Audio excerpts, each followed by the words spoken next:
Hello YouTubers, it's Verda here, bringing you another Twisted Treeline Champion Guide. This time it's Shaco the Demon Jester.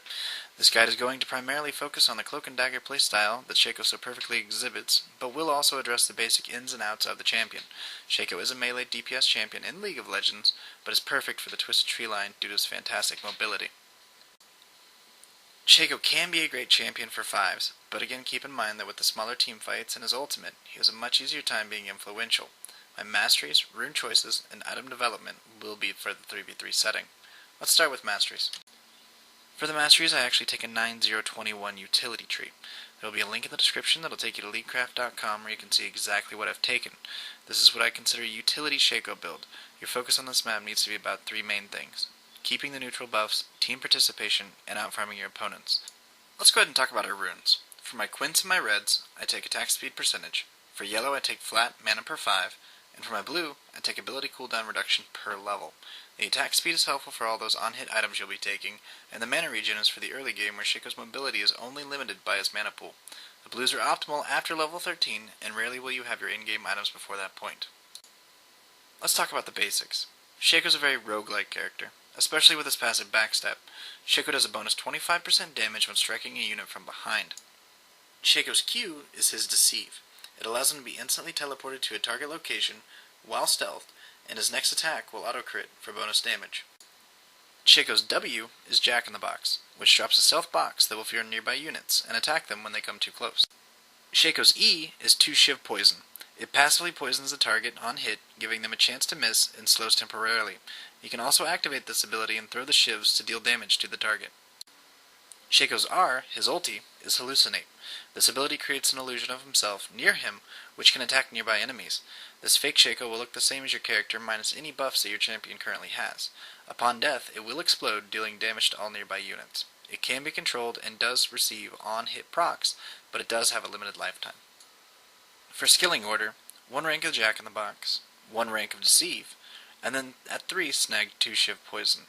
If you've got red and all 3 abilities, you should be able to snag a First Blood. From there you want to level your ulti every time you can, then your Shiv, and then your Deceive. Jack in the Box should always be your last priority. You might be wondering, why take Jack in the Box at level 1? I could easily take Deceive and get that auto crit, maybe turn the tide in that level 1 team fight. Well, the trick is we're not actually after the level 1 kill. We're after red buff and map control. Huge for Shaco. In an ideal world, this would be the situation every time. Drop as many boxes as you'd like, and snag red buff very simply for yourself and for your team. It gives 100 gold to your entire team and map-wide experience, while giving you a buff that allows you to slow on every hit, and applies a dot. Here's a more common example of what's going to happen. The other team's going to see what you're doing and try to interrupt it. Run up, take 1 small amount of fear and 1 small amount of damage. This is where you need to take the summoner spells that I suggest: Smite and Exhaust. Smite is huge on Twisted Treeline. It allows Shaco to last hit lots of neutrals, and it allows you to make sure that you're getting your buffs when you need them. Red buff is massive for Shaco, and you can easily do it at level 1 under half. Exhaust is also one of those necessary summoner spells on Twisted Treeline for Shaco. Not only can you be using it offensively to drop targets you find out they're jungling, you can also use it defensively if you're trying to run away. Starting items. I start with 1 red elixir, 2 health potions, and 2 mana potions. The red elixir and health potions help a lot during the level 1 team fight, while the 2 mana potions help with your mobility early. Mid-game, you should have your basic boots, your magic razors, and your vampiric scepter. These items make it ideal for Shaco to be jungling. Approaching in-game, you should go ahead and have your Berserker Greaves, your Madrid's Blood Razor, and your Bloodthirster. You're a DPS champion, and you're a Bursty champion. Always prioritize the Madrid's Blood Razors, and then upgrade the boots whenever you can afford it. Bloodthirsters for whenever the game won't end, seeing as the BF sword costs so much.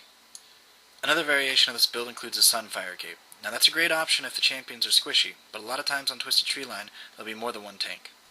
Shaco's got a few tricks up his sleeve that you'll need to familiarize yourself with before you can do well with this character. Many players will complain about Shaco being overpowered and that he's too simple to use. But the truth is, until you practice, you won't be able to succeed with him. I feel there are far easier champions to use than Shaco, but he's one of, if not the funnest to play. Shaco's main advantage over other champions is his Deceive. He can not only go through the wall, but also has a temporary stealth. This allows you to go from top to bottom lane very quickly and possibly without detection. This allows you to be everywhere on the map and nowhere at the same time. You can turn a 2v2 into a 2v3 quickly, and you should use this to your team's advantage. And often, like here, you'll find a champion alone jungling. It's an easy kill for Shaco, especially if you've kept your neutral buffs. Here's a quick map I threw together of the twisted tree line to display many of the viable jumps Shaco can utilize. There are far more than I illustrated, but this web alone should give you an idea of how quickly he can move from one location to another. Not only is the sieve great for going through the walls, but it's also amazing for avoiding those skill shot champions. Here I'm working on the bottom turret knowing that Mundo's coming from top lane. I see he's trying to clear my line of creeps to get one cleaver off, and I deceive right as he does. I avoid the skill shot and I get away. The second trick is Shaco's box. You can use it as both an offensive and a defensive godsend. What you're going to do is if you're ever in trouble, just drop the box, get to it, and try to make him run through it. Here I blew a flask and a health pot and was able to reopen due to the fear of Jack in the Box and get a first blood. In this next clip, I notice the bottom lane's in trouble. Singe is running from 3 opponents. I quickly intervene. I hop from top to middle, drop a box, and actually start unloading on a Mumu. Due to my map awareness, it quickly went from 3-on-1 in their favor to 3-on-2 in ours. I level up during the skirmish. I go ahead and level my 2-point shiv, and I hop through the bush trying to cut off Mordekaiser. But he turned around and finished off our Singed. At this point I go ahead and throw my shiv. I'm just trying to catch up since I have red buff, and every melee contact will slow. Jax is wailing away, and actually gets the kill right underneath the tower.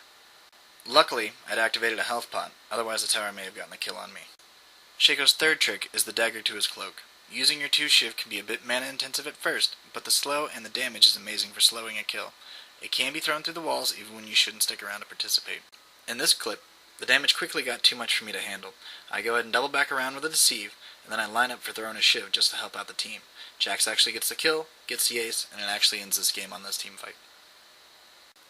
The next thing isn't so much a trick as it is a practice habit.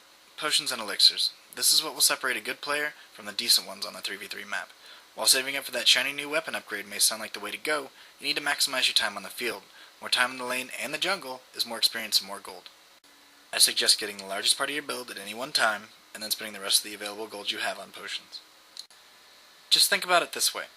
40 gold equals 1 mana potion. 1 mana potion equals 100 mana. When you've used a mana pot to get back to a lane with no opponents, how much money can you earn without interruption? I'd hope you get at least the last hit more than 2 creeps. And with Shaco's smaller health bar, a single 35 gold health potion could be the difference in surviving or gaining a death. Elixirs are very situational. About 75% of the time, I will only take the red elixir for the health, but as soon as I have finished Madrids, I will go ahead and go for the greens. This being said, when you have an opportunity to push for a finish, buff yourself as heavily as you can afford. It might just make or break that push. Shaco's last trick that I'd like to address is the fake. On hit, Madrid's Blood Razor deals magic damage equal to 4% of the target's maximum health. Your fake also receives this bonus, so you can remotely use it from a bush or another lane to either deal massive damage on a target that chooses not to kill it, or maybe draw out some game-breaking ultimates. In this clip, I remotely use my illusion on top of Taric right on the tower. I have no repercussion and my team is able to tower dive Taric. They end up getting the kill, we cut the creep lane, and we end up pushing the tower. Your ulti's also great for jungling. Keep that in mind. Use it almost every time it's up. Don't be hesitant. There's a lot of times that you're only going to get 1 or 2 hits on a champion when the team fight goes down, and popping the ultimate's not always required. That brings us to the end of part 1 of my Twisted Treeline Shaco guide.